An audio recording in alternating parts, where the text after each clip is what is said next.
പുട്ടുപൊടിയൊന്നും ഇനി ആരും കടയിൽ നിന്ന് വാങ്ങണ്ട കേട്ടോ. ഇനിയിപ്പോൾ നല്ല സോഫ്റ്റ് പുട്ടുപൊടി നമുക്ക് വീട്ടിലുണ്ടാക്കാം. അതും നമ്മുടെ പുട്ടും കുറ്റിയിലോട്ട് പച്ചരി നിറച്ചുകൊണ്ട്. അതെങ്ങനെയാണെന്നുള്ളതാണ് ഇന്നത്തെ വീഡിയോയിൽ ഷെയർ ചെയ്യുന്നത്. അപ്പോൾ ഇതിപ്പോൾ യൂട്യൂബിലൊക്കെ വൈറലായിട്ടുള്ള ഒരു അടിപൊളിയായിട്ടുള്ള വീഡിയോ ആണ് കേട്ടോ. അപ്പോൾ ഞാനിത് ഒരു 2 കപ്പ് പച്ചരിയാണ് എടുത്തേക്കുന്നത്. പിന്നെ പച്ചരിക്കൊന്നും പ്രത്യേകിച്ച് അളവൊന്നുമില്ല. എത്രത്തോളം പുട്ടാണ് നിങ്ങൾക്ക് ഉണ്ടാക്കിയെടുക്കേണ്ടത് അതിനനുസരിച്ചിട്ട് പച്ചരി എടുക്കാം. അപ്പോൾ ഇനിയിപ്പോൾ നമുക്കിത് നന്നായിട്ട് തന്നെ ഒന്ന് കഴുകിയെടുക്കണേ. 2-3 പ്രാവശ്യമായിട്ട് നമ്മുടെ പച്ചരി നല്ല രീതിയിൽ തന്നെ ഒന്ന് കഴുകിയെടുക്കാം. അപ്പോൾ ഞാനിതേ പച്ചരി ഇതുപോലെ കഴുകിയെടുത്തതിന് ശേഷം നന്നായിട്ട് ഒന്ന് വെള്ളമൊക്കെ കളഞ്ഞു വെച്ചിട്ടുള്ളതാണ്. അപ്പോൾ വേണമെങ്കിൽ അരിപ്പയിലിട്ടിട്ട് അതിൻ്റെ വെള്ളമൊക്കെ ഒന്ന് കളഞ്ഞെടുത്തോളൂ കേട്ടോ. ഇനിയിപ്പോൾ നമ്മുടെ ഈ ഒരു അരി എടുത്തിട്ട് നമ്മളിതേ പുട്ടുകുറ്റിയിലോട്ട് അങ്ങ് ഇട്ട് കൊടുക്കുകയാണ് ചെയ്യുന്നത്. അപ്പോൾ ചില്ലിട്ട് കൊടുത്തതിന് ശേഷം ഇതുപോലെ പുട്ടുകുറ്റിയിലോട്ട് നമ്മുടെ അരി അങ്ങ് ഇട്ട് കൊടുക്കാം. അപ്പോൾ അങ്ങ് കുത്തി നിറച്ച് ഇട്ട് കൊടുക്കണ്ട കേട്ടോ, ഇതുപോലെ അങ്ങ് ഇട്ട് കൊടുക്കാം. അപ്പോൾ ഞാനിതേ മുകൾ വശത്തോളം നമ്മുടെ അരി അങ്ങ് ഇട്ട് കൊടുത്തിട്ടുണ്ട്. ഇനിയിപ്പോൾ നോർമൽ പോലെ തന്നെ നമ്മുടെ ഇത് അടച്ചു വെച്ചതിന് ശേഷം ആവിയിൽ വെച്ചിട്ട് ഒന്ന് വേവിച്ചെടുക്കാം. അപ്പോൾ ഒന്നുകിൽ ഈ പുട്ട് ഊറ്റി നമുക്ക് കുക്കറിൽ വെച്ചിട്ടും ഇതുപോലെ ആവി കയറ്റി എടുക്കാം കേട്ടോ. അപ്പോൾ നമ്മളിങ്ങനെ വെച്ച് കൊടുത്തിട്ട് കൂടുതൽ സമയം അങ്ങ് വെക്കരുത്. ഇതുപോലെ ആവി വരുന്നത് വരെ മാത്രം അങ്ങ് വെച്ച് കൊടുക്കാം. ആവി വന്ന ഉടനെ തന്നെ ഫ്ലെയിം ഓഫ് ചെയ്തിട്ട് നമ്മുടെ പുട്ടുകുറ്റി അങ്ങ് മാറ്റി വെച്ചിട്ട് അതൊന്ന് തണിയാനായിട്ട് വെക്കാം കേട്ടോ. അപ്പോൾ ഞാനിത് ഒരല്പം തണിഞ്ഞതിന് ശേഷം ഇതൊരു പാത്രത്തിലോട്ട് മാറ്റുവാണ്. പിന്നെ ഇതിപ്പോൾ നന്നായിട്ട് തണിഞ്ഞതിന് ശേഷം മാത്രം ഒരു പാത്രത്തിലേക്ക് മാറ്റാം കേട്ടോ. അപ്പോഴാണ് നമുക്ക് എളുപ്പത്തിൽ ഈ അരി ഇതിൽ നിന്ന് വിട്ട് കിട്ടുന്നത്.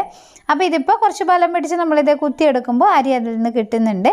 അപ്പോൾ ഞാനിതുപോലെ എല്ലാം ഇതിലോട്ട് അങ്ങ് തട്ടിയിട്ട് കൊടുക്കുകയാണ് കേട്ടോ ചെയ്യുന്നത്. ഇപ്പോൾ നോക്കിയാൽ ഞാനിപ്പോൾ മുഴുവനായിട്ട് തന്നെ ഈ ഒരു പാത്രത്തിലോട്ട് അങ്ങ് ഇട്ട് കൊടുത്തിട്ടുണ്ട്. ഇനിയിപ്പോൾ ഒരു സ്പൂൺ വെച്ചിട്ട് ഇതുപോലെ ഒന്നാക്കി കൊടുക്കുന്നുണ്ട്. നമ്മുടെ അരിയൊക്കെ ഒന്ന് സെപ്പറേറ്റ് ചെയ്തെടുക്കുന്നുണ്ട് കേട്ടോ. അപ്പോൾ ഇങ്ങനെ നമ്മൾ എല്ലാം അങ്ങ് ആക്കി കൊടുത്തതിന് ശേഷം വേണം നമ്മളിത് മിക്സിയിലിട്ടിട്ട് അങ്ങ് പൊടിച്ചെടുക്കാനായിട്ട്. അരി നമ്മൾ ഇതുപോലെ ആവി കയറ്റിയെടുക്കുമ്പോൾ അരി നല്ല സോഫ്റ്റ് ആവും കേട്ടോ. അതുകൊണ്ട് തന്നെ നമുക്ക് എളുപ്പത്തിൽ ഇത് പൊടിച്ചെടുക്കാനും പറ്റും. അപ്പോൾ നമ്മൾ കടയിൽ നിന്നൊക്കെ വാങ്ങിക്കുന്ന അതേ ടൈപ്പിലുള്ള പുട്ടുപൊടി തന്നെയാണ് നമുക്ക് വീട്ടിലുണ്ടാക്കിയെടുക്കാൻ പറ്റുന്നത് കേട്ടോ. അപ്പോൾ ഞാനിത് ഇതുപോലെ മിക്സിയിലിട്ട് കൊടുത്തതിന് ശേഷം നല്ല രീതിയിൽ തന്നെ അങ്ങ് പൊടിച്ചെടുത്തിട്ടുണ്ട്.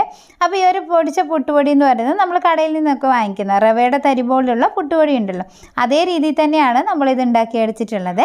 അപ്പോൾ അതിന് ശേഷം ഇതൊരു പാത്രത്തിലോട്ട് അങ്ങ് ഇട്ട് കൊടുത്തിട്ടുണ്ട്. ഇനിയിപ്പോൾ സാധാരണ പോലെ തന്നെയാണ് നമ്മൾ പുട്ടിനൊക്കെ കുഴച്ചെടുക്കുന്നത് പോലെ ഒന്നങ്ങ് കുഴച്ചെടുക്കുക. പിന്നെ ഇതുപോലെ നമ്മൾ പുട്ടുപൊടി ഉണ്ടാക്കിയിട്ട് ഒന്ന് ചൂടാക്കിയിട്ടൊക്കെ വെക്കുകയാണെങ്കിൽ കുറേ നാളത്തേക്ക് നമുക്ക് ഉപയോഗിക്കാൻ പറ്റും കേട്ടോ. അല്ലെങ്കിൽ ഫ്രിഡ്ജിലെടുത്ത് വെച്ചാലും നമുക്ക് ഉപയോഗിക്കാൻ പറ്റും. പെട്ടെന്നൊന്നും അങ്ങ് കേടാവുകയൊന്നും ചെയ്യില്ല കേട്ടോ. അപ്പോൾ ഞാനിത് നമ്മുടെ പുട്ടുപൊടിയൊക്കെ അങ്ങ് കുഴച്ചെടുത്തതിന് ശേഷം ഇതുപോലെ പുട്ടും കുറ്റിയിലിട്ടിട്ട് ആവി കയറ്റി എടുക്കാനായിട്ട് പോവാണ്. അപ്പോൾ സിമ്പിളാണ് കേട്ടോ. പച്ചരി വീട്ടിലുണ്ടെങ്കിൽ ഇനിയിപ്പോൾ നമുക്ക് പുട്ടുപൊടി പൈസ കൊടുത്ത് കടയിൽ നിന്ന് വാങ്ങിക്കേണ്ട ആവശ്യമില്ല. എളുപ്പത്തിൽ തന്നെ പുട്ടുപൊടി ഉണ്ടാക്കാം, അതുപോലെ തന്നെ നല്ല സോഫ്റ്റ് പുട്ടും ഉണ്ടാക്കാം.